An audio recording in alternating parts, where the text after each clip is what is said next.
Hello world. Wanted to talk to you today about time as we're coming up to the new year and how we calculate time. And I believe a lot of what Graham Hancock suggests, that we are a civilization in amnesia.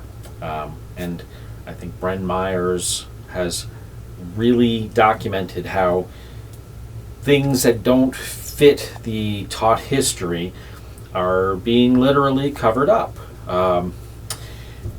They can have lots of excuses, but the fact is they're being covered up. Well, I wanted to show you something mathematically that you really can't deny. Let's start with the calculation of the year. We currently say it's 365 and a quarter days. Well, then mathematically we throw around, it's not really a quarter because we have the leap year thing. So instead of being 0.25, it's 0.24. And then it's, every 4 years we, actually every 100 years we don't have a leap year, but every 400 years we do, but every, and it comes out to be a number that they like to say is well, it doesn't matter what they like to say.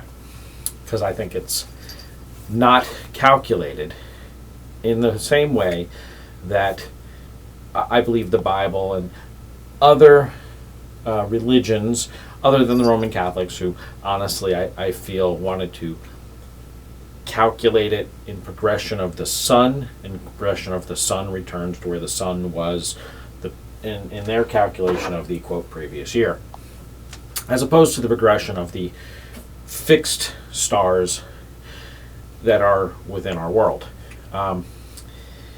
One thing that I believe to be true is that the number that they settled on is 365,222. Now, we say 0.2422 is technically, I believe, according to Wikipedia, what the Gregorian calendar comes up with. They calculated that. Now, how do you know that?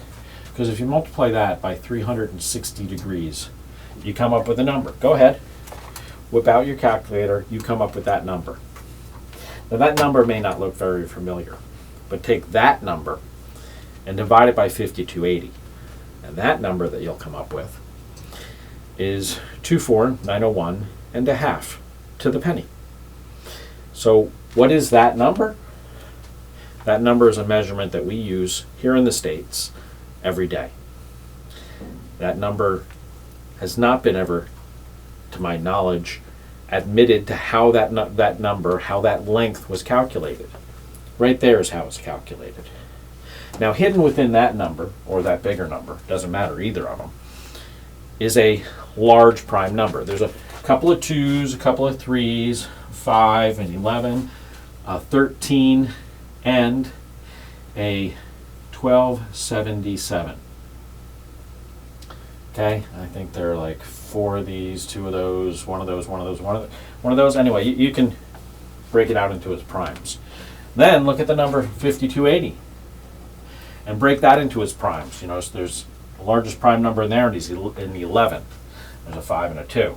Now, when you get into how you can mathematically calculate things, it's really nice that this number incorporates these things in such a way that I believe the 13 is the months in the Hebrew calendar, but we're going to get into that later.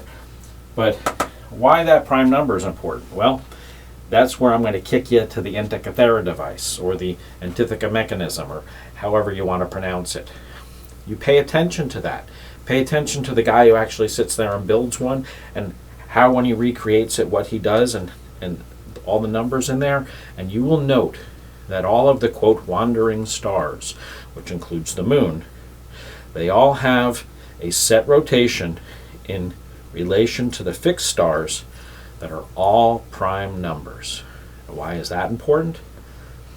When you go to calculating things, prime numbers, if Ted works every 7 days and Mike works every 11 days, it's very easy to calculate how often they both work on the same day.